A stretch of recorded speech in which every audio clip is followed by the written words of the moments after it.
राधानगरी तालुक्यातील अणाजेमधल्या ग्रामदैवत इवराई देवी मंदिराकडे जाणाऱ्या रस्त्यावरून पाणी वाहत असल्यानं रस्त्याला ओढ्याचं स्वरूप प्राप्त झालंय। ग्रामस्थांना पाण्याच्या प्रवाहातूनच वाट काढत धोकादायक स्थितीतून प्रवास करावा लागतोय। राधानगरी तालुक्यातील अणाजे हे 2,500 लोकवस्तीचं सधन असणारं गाव आहे। गावातीलच इवराई देवी वसाहतीकडे जाणाऱ्या रस्त्याच्या बाजूनं गटर नसल्यामुळं सर्व पाणी रस्त्यावरून वाहतंय। गावाच्या वरील बाजूच्या शेतीमधून पावसाचं पाणी थेट या रस्त्यावरून येत असल्यानं रस्त्याला ओढ्याचं स्वरूप प्राप्त झालंय। पाण्यातून बेडूक साप येत असल्यानं लहान विद्यार्थ्यांसह ग्रामस्थांना जीव धोक्यात घालून पायपीट करावी लागतेय। अणाजे गावातील इवराई देवी गल्लीचा रस्ता ग्रामदैवत वरती असल्यामुळे सर्व नागरिकांना इकडे जाण्यासाठी खूप त्रास होत आहे। इथं सापांचं प्रमाण जास्त आहे। पाण्यामधून साप तेन येत आहेत। त्यानंतर या पाण्याचा काहीतरी प्रश्न ग्रामपंचायत अणाजे यांनी काहीतरी मार्गी लावला पाहिजे। येणारं पाणी जे आहे रस्त्यावरून त्याचं पहिल्या 2 मोहऱ्या होत्या, इथून 2 नळ घातले होते। ते काही लोकांनी तिथून ते नळे काढले आहेत। त्याचा काहीतरी परत नळ टाकून तिथं मोहरी बांधून त्याचं काहीतरी बंदोबस्त करायला पाहिजे। त्याशिवाय पाणी काय रस्त्यावर यायचं कमी होणार नाही आहे। सुमारे 23 वर्षांपूर्वी इवराई देवी वसाहत स्थापन झाली आहे। सुरुवातीला भोगावती सहकारी साखर कारखान्यानं स्वनिधीतून हा पाणंद रस्ता, गटारी आणि मोऱ्या बांधल्या होत्या।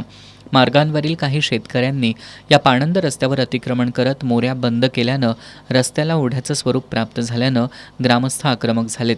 गावच्या 20 पासून इथं 3 अंदाजे हद्दीमध्ये आणि तसेच दमाणच्या ओढ्यामध्ये हा साखळी रस्ता 33 फूट आहे। सदरचा रस्ता हा ज्याने ग्रामपंचायत सदस्य भोगले त्याने हा पहिला रस्ता मोडलेला आहे आणि अतिक्रमण करून बाकीच्या शेतकऱ्यांनी रस्त्यावर अतिक्रमण केलेलं आहे। याच्यात आम्ही ग्रामपंचायतीने स्वतः पत्र व्यवहार करून सुद्धा ग्रामपंचायतीने लक्ष दिलेलं नाही।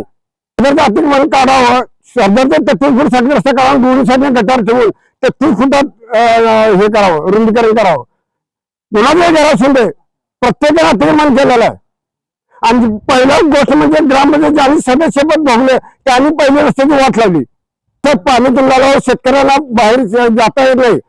7 किलो माणसाच्या पायाला चावतंय, त्याच्यामुळे माणसं आजारी सुद्धा पडतात। एखाद्याचा जीव गेला की ग्रामपंचायतीचे लक्ष लागणार आहे। दरम्यान आज प्रशासक शिवप्रसाद पाटील, माजी सरपंच मोहन पाटील, DA पाटील, ग्रामपंचायत अधिकारी सागर चौगले, महेश डंबे यांनी पाहणी केली।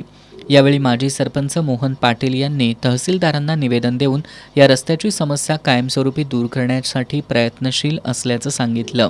पाणी जे आता साचतंय ते 7-12 जे शेतजमिनी आहेत त्या शेतीतून येणारं सगळं पाणी या मार्गाकडे यायला लागले। कारण का की या मार्गावर सर्व शेतकऱ्यांनी रस्त्याच्या दुतर्फा जवळजवळ रस्ता मुजवायचं काम आणि आपल्या शेतात पाणी न घ्यायचं काम मुरुम वगैरे टाकून पाणी अडवलंय। पूर्वी कसं व्हायचं की येणारं सगळे पाणी शेत जमिनीतून त्या शेतातून पलीकडच्या म्हणजे उताराच्या बाजून जायचं, पण उताराकडच्या बाजू ही मुजवल्यामुळे सध्या हे पाणी रस्त्याच्या दुतर्फा आता इथं वाहतंय। आता आम्हाला आर्थिक तरतूद अधिकार नसताना सुद्धा ग्रामपंचायत प्रशासन त्यामध्ये सहभागी आहे असं, आणि हे आम्ही पूर्णतः पाण्याचा निचरा करू अशी मी आपल्याला प्रत्येक वर्षी येणार। आम्ही आता काय ठरवलंय की आता तहसीलदार महसूल विभागात हा रस्ता नोंद असल्यामुळे ग्रामपंचायतच्या अधिकारात नसल्यामुळे महसूल विभागाला आम्ही रीतसर त्याचे निवेदन दिले आणि ह्या रस्त्याची दुतर्फा मोजणी करून रस्त्याची हद्दी फिक्स केल्याशिवाय मला परमनंट गटर बांधता येत नसल्यामुळे हा प्रॉब्लेम झालाय। आम्ही महसूल अधिकारी किंवा तहसीलदार मॅडम यांना आम्ही निवेदन देऊन की रस्त्याचं डिमार्केशन करून आम्हाला हद्दी फिक्स करून द्याव्यात, त्या प्रमाणात आम्ही गटरची उपाययोजना करून ह्या पाण्याचं कायम स्वरूपाचं निर्गत करू अशी आम्ही आपल्याला ग्वाही देतो। अणाजे गावातील या पाणंद रस्त्यावर शेकडो शेतकऱ्यांसह प्लॉटधारकांचं अतिक्रमण, बुजवलेल्या मोऱ्या, नैसर्गिक प्रवाहात निर्माण झालेले अडथळे यामुळे पावसाचं पाणी रस्त्यावरून वाहत असून पाण्याची योग्य निर्गत करण्यासह रस्ता सुस्थितीत ठेवण्यासाठी ग्रामपंचायत, महसूल, कृषी, जलसंधारण विभागांसह ग्रामस्थांनी एकमेकांच्या समन्वयातून प्रयत्न करणं गरजेचं आहे। S न्यूजसाठी नामदेव कुसाळे।